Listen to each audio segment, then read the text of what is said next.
What's going on, y'all? It's your boy Big MBK J and Luck.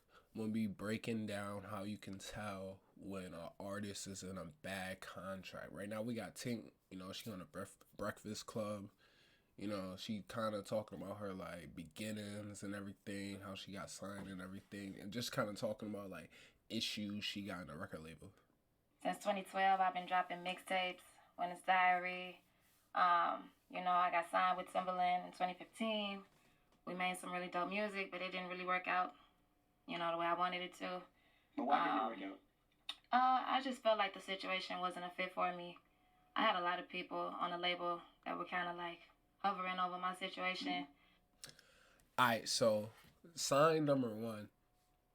If there's not a lot of control on the artist side, if an artist is saying, I gotta go through this, I gotta go through that. There's a lot of people that kind of make decisions on my behalf. That's a typical sign that an artist is, in a bad contract. So I felt like I wasn't as creative anymore, and we had a lot of disagreements. That's all.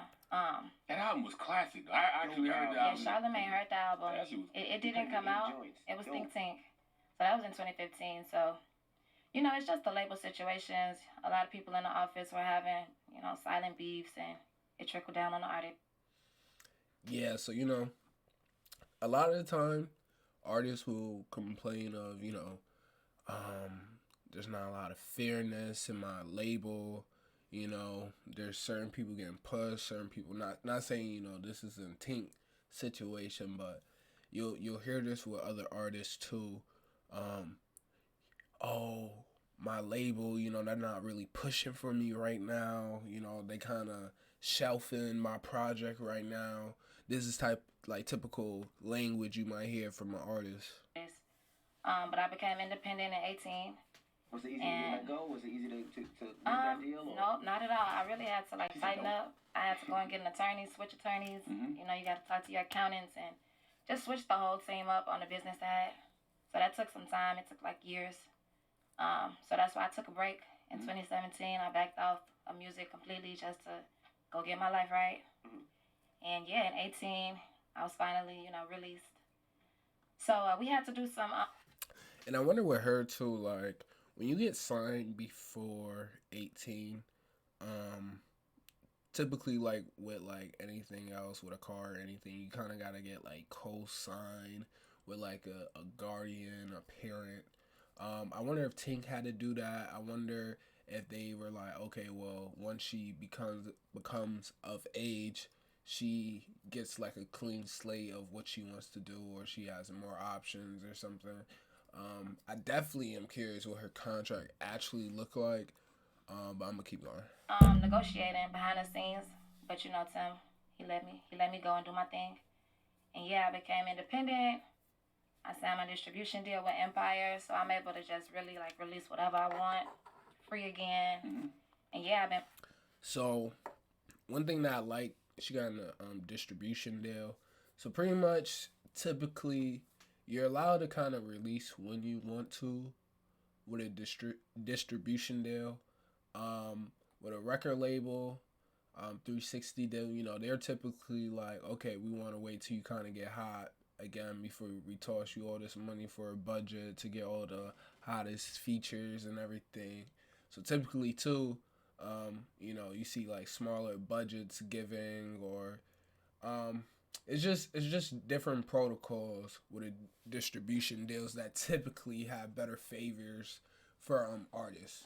And making albums ever since, and it's really just been turning up. And you got Gazi and Hitmaker here with you today, Right. so you already That's know. big. Listen, Gazi in the building too? Mm-hmm. I didn't even see Gazi. You Shout out think- to Empire. You think people always say Tim might have oversold you, like comparing you to the Aaliyahs and the Lauryn Hills? Do you think that had a negative impact? I do.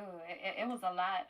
And comparisons really, I caught a lot of backlash. Now I ain't gonna lie too, like I grew up on Tink, not like me personally putting her on, but it's in the household. I got a sister, I got a mother. They gonna hit the high notes to Tink. That's for a fact. But she was pushed heavy as the next big thing, so she did have a lot of that going on for her. You know, I dropped the record Million. Yep. And it was a really dope song, but I felt like with him kind of like comparing me to her and, you know, telling people I'm the next Aaliyah, you can't play with legends like that. And I had a lot of work to do at the time, so it wasn't really necessary. And I remember we dropped the record with Jay-Z and Rick Ross. I remember that. Moving Bass. Actually, y'all premiered it. Yeah. We got him in trouble for? Yes. Yes, y'all got him in big trouble. Sorry, Tim. But yeah, it was just a lot of things on the business end that weren't tight.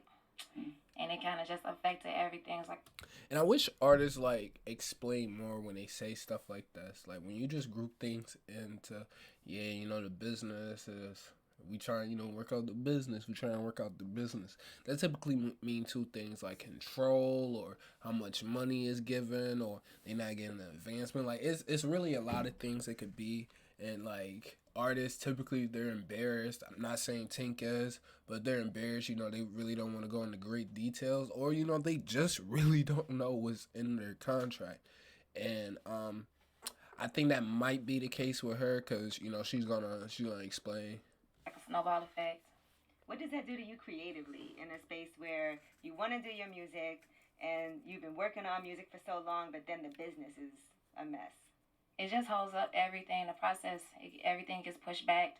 Like I had albums ready to go. You know, I had music in the can, but the label couldn't promote my music because, you know, we had an album to release. So it was just like everything got put on hold. So as an artist, that's the worst thing. Like I can't drop and I got heat. You know, I want to be. She might have not been hot at the time. The label might have other things they're putting money into. It's really like up to the label at that point. And with a distribution deal, you know, she's really allowed to kind of drop whenever she wants to. Ooh, excuse me, y'all. So you know, Tink, she's kind of in a real effed up deal, like, you know, like at the time, like I know she's talking like prior, but like she, you know, she kind of had to like deal with all of that stuff to kind of get to the, you know, place that she is now. In the market too, and you got somebody making a schedule for you. So yeah, it just makes you kind of frustrated. And you know, she just said that, you know, she has somebody making a schedule. A lot of these artists are signing over 100% of their creative control. They're getting scheduled to go to these interviews. They're required, or you know, there's fines, or there's this, that. You know, you could be in breach of contract. There could be different ramifications for if you breach your contract. So, like, you know, she kind of do feel like she just kind of getting dragged along, kind of forced in. And you could be in these long-term deals, initial terms, and then you got, like, these break periods in between. So, you know, you just kind of just got to be careful as an artist watching through everything and really read your contract. And how does that affect you as far as, like, wanting to sign somewhere else again? I'm really careful with all my deals now. Like, I really had to get a new attorney. I'm looking through my contracts now. I'm actually reading them word for word. I think when I was younger, I was like 19, so I was just signing.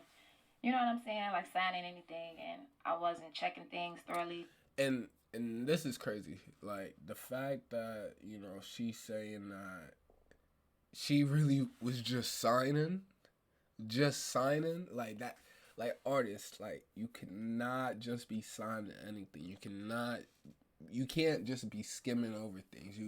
You should be taking it home, reading it over, you know, talking to your attorney. You really should have an attorney looking it over with you and explaining it word for word, bar for bar. Like, you really want to know what's going on, because you'll be in a life-term contract with the worst benefits, and your money is going towards some farm in Alabama, and you like the label, the company can really do whatever they want with your stuff, and like you gotta understand, if you just signing away, a signature hold a lot of weight to do. So now I'm on top of it, on top of everything. That's a great question, because you know, Tink is very selective, because over the years I've hit Tink a million times like, yo, hey, this person want to talk to you. This person want to talk to you. This person want to talk to you. And I was going through things, Charlamagne. I'm really like, you know, I'm really personable, but like when you locked into a situation, you can't really talk to anyone at the time.